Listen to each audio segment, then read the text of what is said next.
জান দেব তো ধান দেব না, আধি নাই তেভাগা চাই। এই দাবিতে ৬১ বছর আগে সংগঠিত হয়েছিল তেভাগা আন্দোলন। ফসল উৎপাদন ও বন্টনে ২/৩ বর্গাদারদের দিতে হবে, এটাই ছিল তেভাগা আন্দোলনের উৎস। বর্গাদারদের নিজ উঠোনে ধান তোলাকে কেন্দ্র করে ১৯৪৬ সালে তেভাগা আন্দোলন রূপ নিয়েছিল বিদ্রোহ ও সংঘাতে। তখন ওরা কি করলো, আমাদের উপরে ওই মিথ্যা কেস করে ওই যে আসামি ধরা শুরু করলো। ওই আসামি যখন ধরে নিয়ে ওরা যায়, তখন আমরা রাস্তায় ওদেরকে আটকাইছিলাম, পুলিশদেরকে। তখন ওরা বেফিকির হয়ে ওই গুলি শুরু করছিল। ধান কাটা ও নিজ উঠোনে ধান তোলাকে কেন্দ্র করে জোরদার বর্গাদারদের মধ্যে শুরু হয় সংঘর্ষ। তালপুকুর বাজিতপুর এলাকায় চেন্টু বটতলায় পুলিশের গুলিতে প্রথম শহীদ হন বর্গাচাষী সমীর উদ্দিন ও আধিয়ার সাঁওতাল শিবরাম। সেই দিন সংঘর্ষে তীরবিদ্ধ হয়ে নিহত হয় এক পুলিশ সদস্য। তেভাগা আন্দোলন চোখ দিতে গেছি এবং আমরা ধান কাটছি, হ্যাঁ, এবং পুলিশ ধরবার আছে, তা পিটিয়ে রাখিছি। দিনাজপুরে এই দিবসটি উপলক্ষে রেলি, গণজামায়াত, আলোচনা সভা ও সাংস্কৃতিক অনুষ্ঠানের আয়োজন করে আসছে তেভাগা দিবস উদযাপন কমিটি। তেভাগা দিবস মূলত অধিকার আদায়ের দিবস, তাদের উৎপাদিত ফসলের ন্যায্য হিস্সা আদায়ের দিবস, এবং আমরা সেই দিবসটা পালনের জন্য সবাই একত্রবদ্ধ হচ্ছে। দিনাজপুর থেকে শাহ আলম শাহী, চ্যানেল আই। মেনে নিয়ে অবিলম্বে গার্মেন্টস খুলে দেওয়ার সিদ্ধান্ত নিয়েছে মালিকপক্ষ। গতকাল বিজিএমইএ এর কার্যালয়ে মালিক, শ্রমিক ও বিভিন্ন আইন প্রয়োগকারী সংস্থার সমন্বয়ে বৈঠকে এই সিদ্ধান্ত নেওয়া হয়। আইন প্রয়োগকারী সংস্থার প্রতিনিধি, বিজিএমইএ ও শ্রমিক প্রতিনিধিদের নিয়ে একটি কমিটি গঠন করা হয়েছে।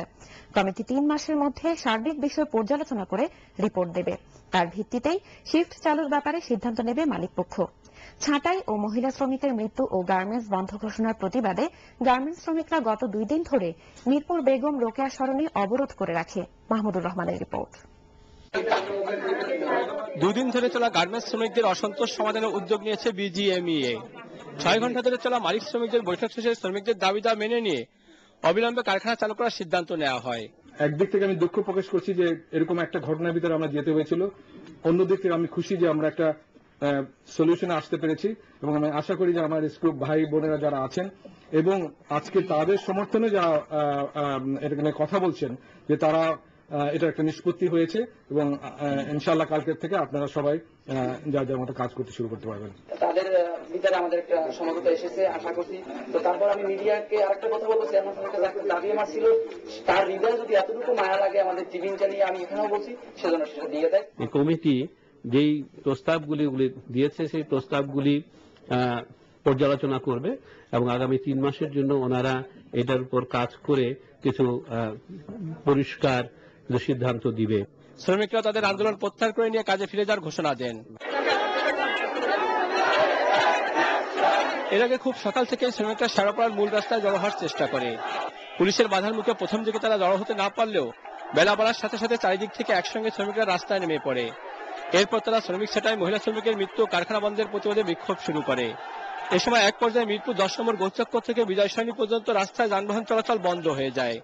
মূল সড়ক অবরুদ্ধ থাকায় আশপাশের সড়কগুলোতে সৃষ্টি হয় তীব্র যানজট। দ্বিতীয় দিনের মতো ১০ নম্বর গোলচক্কর থেকে বিজয় সরণি পর্যন্ত রাস্তার দুপাশের দোকানপাট ও ব্যবসা প্রতিষ্ঠান বন্ধ ছিল। পুলিশের পাশাপাশি যৌথ বাহিনীর সদস্যরা শ্রমিকদের সঙ্গে সমঝোতার চেষ্টা করে। এক পর্যায়ে শ্রমিকরা মিরপুর থানায় বৈঠক করতে রাজি হয়।